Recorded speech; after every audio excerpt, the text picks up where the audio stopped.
Have you ever wondered why, even with blood ties, relationships can become so conflictual?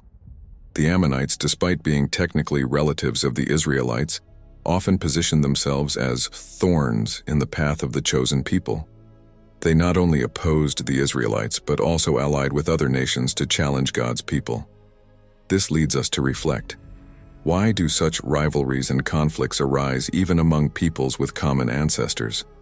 Faithfully following divine instructions, the Israelites avoided confrontations with the Ammonites during the Exodus. However, the Ammonites and their allies, the Moabites, did not show the same respect. They scorned the Israelites on their journey through the desert, an attitude that reveals much about the complexity of relations between these peoples. But what leads a people to despise another, especially when there are kinship ties involved? The situation worsens when we discover that the Ammonites participated in a scheme, led by Balak, the king of Moab, with the support of the Midianites, to curse the Israelites. They hired Balaam, a prophet, for this purpose. This attempt to curse an entire people makes us question, how far can disputes and the desire for dominance among nations go? As a result of these actions, the Ammonites were severely reprimanded, being denied the right to enter the congregation of Israel until the 10th generation. This punishment reflects the seriousness of their actions against the Israelites, but also makes us reflect on the consequences of our choices and actions. This story invites us to think about the nature of human relationships, the conflicts that arise even among those with blood ties, and how choices can affect future generations. How can we learn from these ancient accounts to improve our relationships today? Is it possible to overcome old rivalries and build a future of mutual respect and understanding? These are questions that remain relevant, regardless of time or context. The story that unfolds in the pages of the Bible is full of twists, conflicts, and moments of redemption. And at the center of this narrative, we find fascinating details about the relations between the Israelites and neighboring peoples, like the Ammonites. But what do these stories teach us about faith, loyalty, and the consequences of our actions? Let's dive into a particularly revealing episode. The Bible tells us that the Moabites and Ammonites were forbidden from entering the assembly of the Lord until the 10th generation. But why? Simply because when the Israelites needed help coming out of Egypt, these peoples did not offer the basic support of bread and water. Moreover, they hired Balaam to curse the Israelites. However, here comes the surprising divine intervention.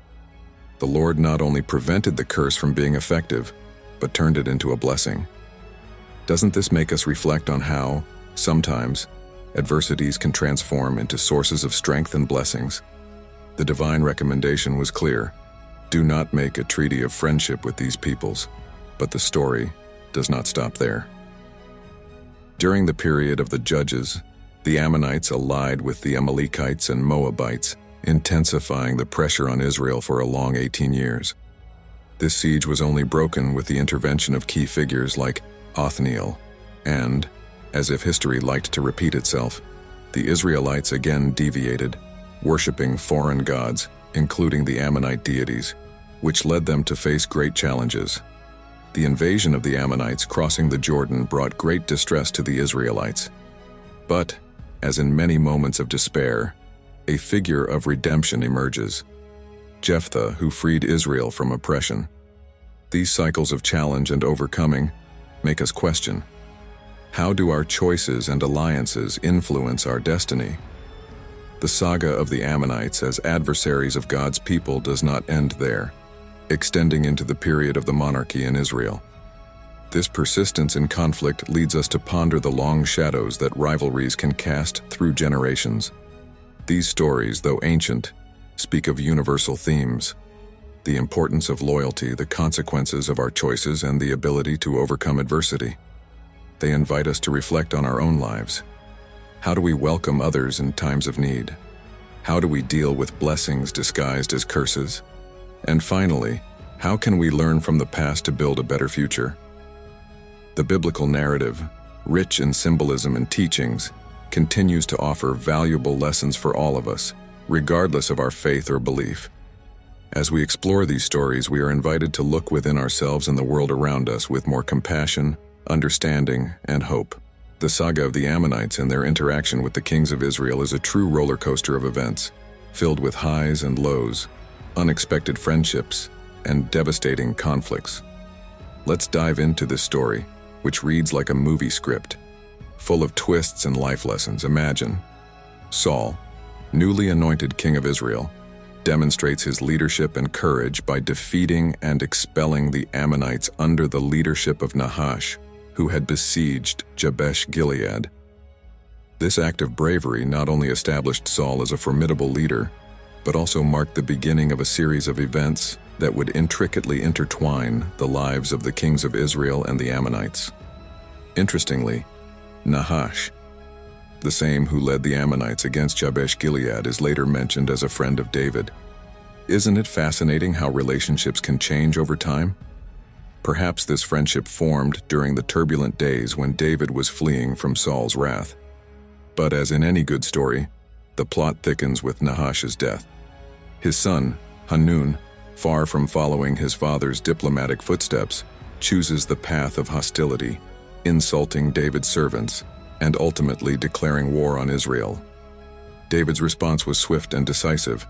Under the leadership of Joab and Abishai, the Israeli army not only defeated the Ammonites but also captured their capital, Rabbah.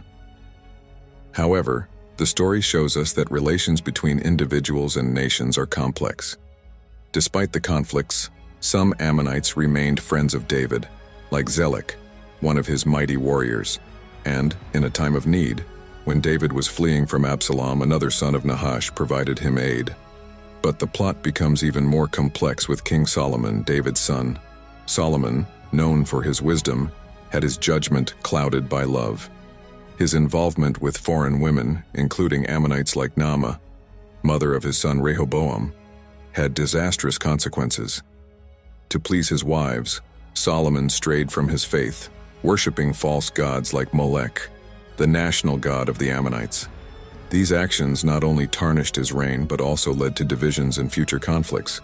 The story of the Ammonites and their interaction with the kings of Israel is a powerful reminder of how personal choices can have profound and lasting impacts, not just in our lives but also on future generations. It invites us to reflect on the importance of wisdom, loyalty, and the consequences of our actions. How can we learn from these stories to make better choices in our own lives? How can we seek true wisdom and live in a way that honors our deepest values and beliefs? These are timeless questions, relevant both to the ancients and to us today.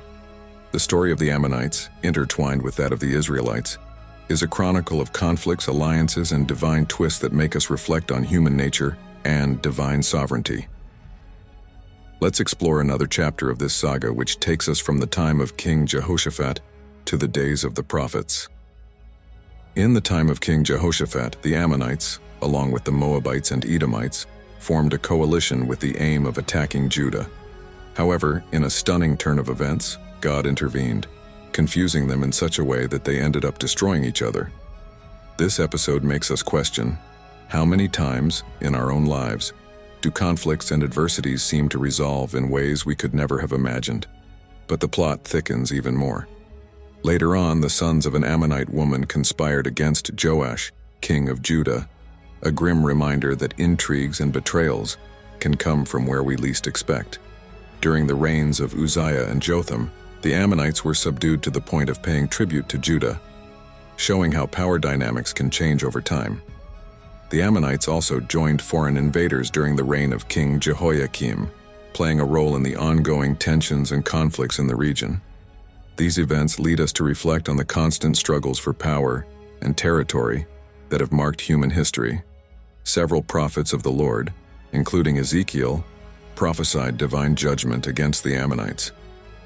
Ezekiel's prophecy is particularly enlightening, highlighting the divine justice that awaits those who oppose God's plans. These prophecies invite us to consider the importance of living according to ethical and moral principles, at the risk of facing consequences for our actions. The story of the Ammonites and their relationship with the Israelites is a rich tapestry of lessons about power, faith, justice, and divine mercy. It shows us how, despite adversities and challenges, there is always room for redemption and change. It teaches us about the importance of seeking wisdom and justice, and reminds us that, even in the darkest moments, there is hope for those who turn to the right path. In the Bible, the story of the Ammonites is rich in conflicts, divine judgments, and complex interactions with neighboring peoples, especially the Israelites.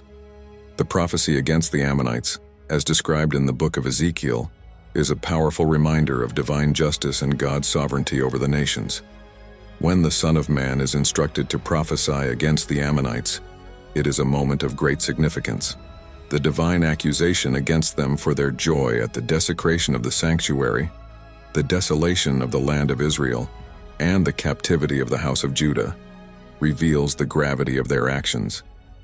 God's response to this mockery and wickedness is severe. He promises to deliver the land of the Ammonites to the peoples of the east, turning their cities into stables and pens, a complete humiliation for a proud people. The expression of joy by the Ammonites at the misfortune of Israel, clapping their hands and stomping their feet, is seen as a betrayal that will not go unpunished. God promises to stretch out his hand against them, delivering them as spoil to the nations, a promise of destruction and dispersion that underlines the seriousness of rejoicing in another's misfortune. Even after the Babylonian captivity, the Ammonites continued to be a source of trouble for the Jews, as evidenced by the opposition of Sanballat and Tobiah to Nehemiah's rebuilding of the walls of Jerusalem. Tobiah, the Ammonite governor of the time, symbolizes the persistent hostility between the Ammonites and the Jews. The practice of mixed marriages with Ammonite women among the Jewish people, although common, was harshly reprimanded, reflecting the ongoing tensions between adherence to faith and external cultural influence. These mixed marriages represented not just a matter of national identity but also religious, challenging the Jews to remain faithful to their beliefs and traditions amidst the pressure of foreign cultures and practices. The existence of the Ammonites up to at least the 2nd century BC and the continuity of the governance of the House of Tobiah indicate the resilience of this people in the face of adversity. References to them in inscriptions and apocryphal works, including the challenges faced by Judas Maccabeus, highlight the long duration of the conflict between the Ammonites and the Jews.